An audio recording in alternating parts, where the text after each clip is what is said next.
All right. I am gonna go with the French vanilla today. I try not to drink too much of this because I save it for my mom. That's mostly why I buy it. But I'm kind of out of the Sumatra and some other things, so we're just gonna use this right now. Now, what I want to talk about today is well, what I really want to talk about is the demon stuff more, but we'll save that for another video. Those are big, long, hour-long rants. This is just going to be like a 5-minute one. Dude, Windows 11 is by far the worst Windows ever. It is absolutely mind blowing. So thank God I am on Linux Mint now because I'm absolutely loving it.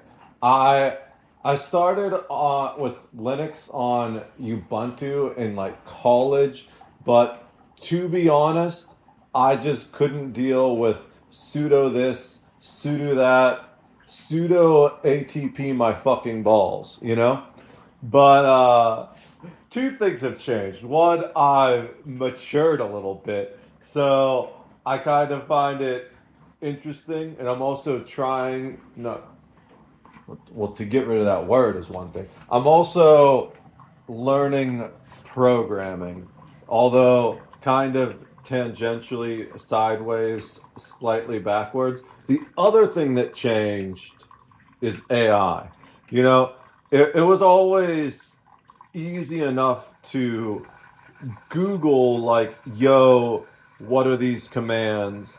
But the problem with Linux used to be the errors because people were really bad with helping with the errors. Either that or nobody knew what caused the error, or people would tell you conflicting info. I've been using Grok as my pseudo assistant, and there's like a double meaning there. I hope you get it. I but I've been using Grok as my pseudo assistant, and it's really helping a lot out a lot because while I can just Google commands, and sometimes I even do that because Grok gets a little confused sometimes with what I'm trying to do, and I can often get myself a more direct path just by Googling exactly what I want. The area where Grok really helps is when I encounter an error and I can just like copy paste an error log into Grok and it'll be like, oh yeah, try this. It works almost every single time. Sometimes it takes a couple steps because there's like dependencies or permissions I need to go through, but it's way. First of all, Mint is a lot more user friendly than basic Ubuntu was, and second of all, Grok makes things way better. And then the other thing that I mentioned, we have three things now. Is I'm a little bit more mature than when I first started trying Ubuntu, first started using Ubuntu, and I was kind of impatient then. Now, one of the coolest things about Linux is you can do it on any OS really, but on Linux it's especially easy to use virtual machines, which are basically like a virtual computer inside of your computer. So, just to help deal with with the fact that basically a lot of major companies and governments hate Linux, I want a Windows VM on my computer just so I can fire that up when I have compatibility issues, or maybe I'm trying to move some stuff over from Windows to Linux. And one of the things I was trying to do is just looking at.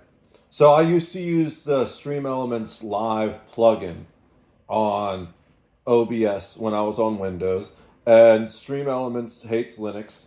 Apparently, they hate Mac now too, but it was there's no option to have an SE Live plugin for Linux. And I was like, well, maybe if I install it on Windows, I can find a way to migrate a lot of that functionality over. But I found that the functionality that I wanted didn't even really exist. So Stream Elements offers multi-streaming, but it's not true multi-streaming. So generally when someone markets multi-streaming, it's like you upload one stream to their server and then they stream to other servers for you, which is how a service like Restream works. And then you're only using, saying like 5K bandwidth, and you're sending it to Restream, and then Restream is sending it to the other places, so you can stream to like 7 different websites,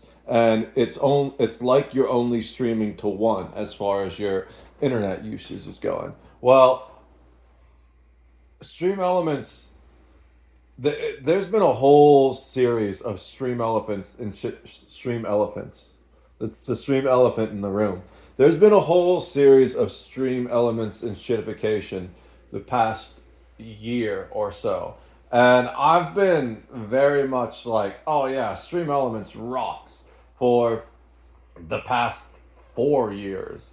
But I'm not so sure anymore. SE Live is getting more and more like slobs every day. So I'm actually just switching totally to making all of my own individual plugins, because one of the things I found out doing these tests between my virtual machine and my regular OBS is that Stream Elements doesn't just upload one stream to their server and then split it there. They just use OBS's basic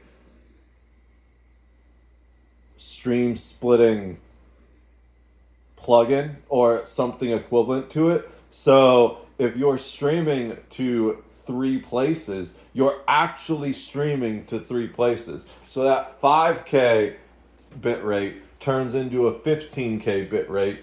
And if Stream Elements plugin is going to do that anyways, then I should just use the basic OBS plugin that does the same thing but simpler and gives me more control with fewer system resources. Now, the reason this is all focused on Windows 11. Windows 11 is not catching strays. This is the focus of it because I used a Windows 11 ISO on that virtual machine I was using to try and figure out the difference between the SE Live plugin and what I want on my new personal OBS plugins.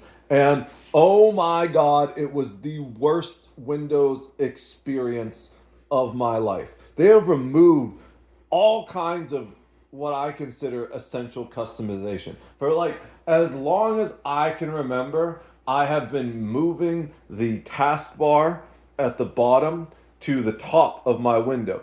Windows has explicitly removed that, and not even just like an oversight thing. I was looking into it. People found a way to edit the registry to move it to the top or like the sides. A lot of people like it on the sides. Windows patched that out, and then people came out with third-party apps that would still allow you to move it, and Windows patched that out. They are becoming insanely anti-consumer, and their excuse is, oh well, there's not enough users that want that anyways, so it's not worth the time. There are entire forums begging people to bring it back with thousands of upvotes. This is absolutely insane. Not only to mention the menus are so confusing. They have so much wasted space, so much insane slop thrown in there. This is by far the worst Windows I have ever seen in my entire life. And the fact that they're ending Windows 10 support way earlier than normal to try and force people to Windows 11 is absolute fucking bullshit. But I'm still going to go and use the Windows 10 ISOs. They're going to have security updates for a while. I don't know what's going to happen. Like that's my plan from the virtual machines from now on. Is I nuked that whole Windows 11 VM. I'm never using Windows 11 ever again. If someone puts a gun to my head, I'm just gonna say, "Yo, you better shoot." That's gonna happen before I use that fucking computer. But Windows 10 ISOs from now on, they're providing security updates, which it makes it usable. That's why you don't use Windows XP anymore, even though it was probably the greatest Windows ever. If you go and you connect Windows XP to the internet, you're just instantly going to become part of someone's botnet. But I am willing to, like, there's no way I'm ever using Windows 11, especially because of the answers that Microsoft have given to people discussing the problems that they have with it. So from now on, my all my virtual machines are just going to be Windows 10 virtual machines, and I'll have to deal with any updates that happen once they stop providing regular updates to it. But it is what it is. I hate saying that term. It just came out. The main thing though is, guys, I don't know what's gonna happen after Windows 10 goes away. I for the first time in my life, I don't think Windows 12 is going to be better. It used to be that you just had to skip one. You know, Windows 7, Windows Vista sucked. Windows 7 was awesome. Windows 8 sucked. Windows 10 was pretty good. Windows 11 sucks. It's the worst ever. And I was like, you know what? I'll just stick to Windows 10 until Windows 12 comes out or whatever they decide to call it. Maybe they skip again. This one's just going to be Windows 20. They don't know how to count, you know, like from 8 to 10. That should have been a red flag right there. When they're hiring people that don't know how to count anymore, how are they supposed to build an operating system which requires some very complex math? But the issue now is I don't feel like 12 is going to be better. I feel like 12 is just going to be the ultimate and shitified version of Windows. So I just suggest everyone start moving to Linux based distros. And I'm still very much a noob in the Linux arena. I highly suggest you look into people like Some Ordinary Gamers has some Linux stuff.